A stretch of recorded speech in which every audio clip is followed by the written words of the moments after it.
नमस्कार दोस्तों, आप देख रहे हैं डार्क गली यूट्यूब चैनल। आज की कहानी में आगे बढ़ने से पहले खौफनाक और डरावनी कहानियाँ सुनने के लिए चैनल को अभी सब्सक्राइब करें। ये कहानी यूपी में रहने वाले बिरजू लोहार की है। तो चलिए बढ़ते हैं आज की कहानी की ओर। ये बात 40 साल पहले की है। बिरजू एक छोटे से गांव में रहता था और वो अकेला ही रहता था। बिरजू लोहे की चीज़ें बनाकर बेचता था, लेकिन बिरजू की दुकान सिर्फ गांव वालों को दिखाने के लिए थी। असल में तो बिरजू एक तांत्रिक था और वो रात में अपने गुरु से तांत्रिक विद्या सीखता था। एक बार हमेशा की तरह बिरजू रात को शमशान जा रहा था अपने गुरु से मिलने। वहाँ जाकर बिरजू के गुरुजी ने कहा कि आज उसकी आखिरी रात है। गुरुजी रात को ही जंगल में तपस्या करने जाने वाले हैं। गुरुजी और बिरजू साथ में ही बैठे थे।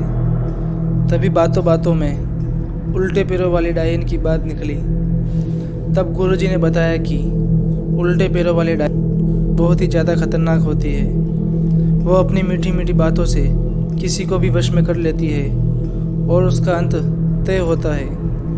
उल्टे पैरों वाली डायन को वश में करने का एक ही तरीका होता है कि उस डायन की दुपट्टा या चुन्नी छीन लो तो उसकी सारी शक्तियाँ चली जाती है। इतनी बात करते ही गुरुजी जंगल में चले गए।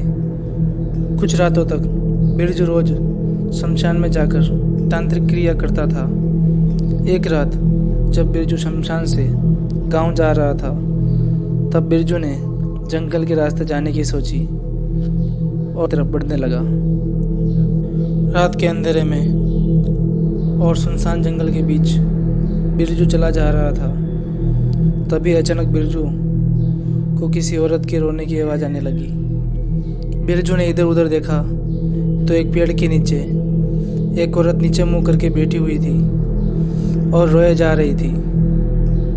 बिरजू उस औरत के पास गया और पूछा, कौन हो तुम?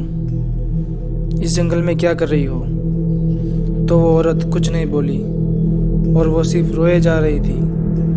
पास जाकर बिरजू को कुछ शक हुआ तो उसने उस औरत का दुपट्टा छीन लिया।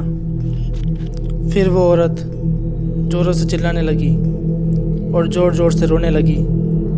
फिर बिरजू ने पूछा तो वो औरत बोली कि सब लोग मुझे डायन कहते हैं। मेरे घर वालों ने भी मुझे घर से बाहर निकाल दिया है। बिरजू ने कहा कि कोई तो बात होगी, तभी सब तुमको डायन बोलते हैं। सच सच बताओ। तब वो औरत बोली कि मेरे पैर जन्म से ही उल्टे हैं, इसमें मेरी क्या गलती? अब मैं आत्महत्या करने जा रही हूँ। तब बिरजू ने झुककर देखा तो उस औरत के पैर सच में उल्टे थे। तब बिरजू वापस जाने के लिए अपने कदम पीछे ले ही रहा था। तभी उस औरत ने अपना सिर ऊपर किया तो बिरजू उस औरत को देखता ही रह गया। वो औरत बहुत ही ज़्यादा सुंदर थी और रात में चांद की रोशनी में उसका यौवन उभर रहा था। उसके आंसू और यौवन देखकर बिरजू बहक गया और उसे लगा कि यह सच में कोई साधारण औरत है। बिरजू ने कहा, अगर तुम चाहो तो मेरे साथ मेरे घर आ सकती हो। इतना सुनते ही वो औरत झट से मान गई और दोनों घर चले गए। कुछ दिन दोनों साथ रहे और शादी कर ली और उनके 2 बच्चे भी हुए। एक रात बिरजू और वो औरत बैठे हुए बातें कर रहे थे।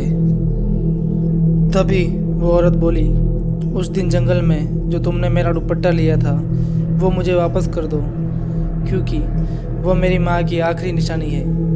अब बिरजू को उस औरत पर पूरा भरोसा था तो उसने दुपट्टा उस औरत को दे दिया। दुपट्टा मिलते ही वो डायन अपने असली रूप में आ गई। बड़े काले दांत और सफ़ेद बाल और पूरी तरह से कटा फटा शरीर। उस डायन ने बिरजू से कहा, उस दिन तो तू बच गया था, लेकिन आज तेरा आखिरी दिन है।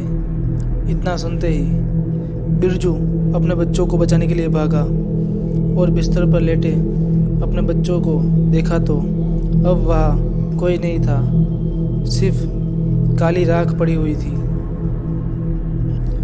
बिरजू बाहर जाने के लिए भागा तो उस डायन ने उसे पकड़ लिया और दोनों पैर पकड़कर बीच में से उसे चीर दिया और बिरजू की लाश लेकर जंगल में चली गई।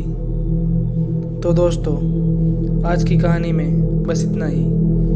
अगर ये कहानी आपको अच्छी लगी हो तो वीडियो को लाइक करें और चैनल को सब्सक्राइब करें।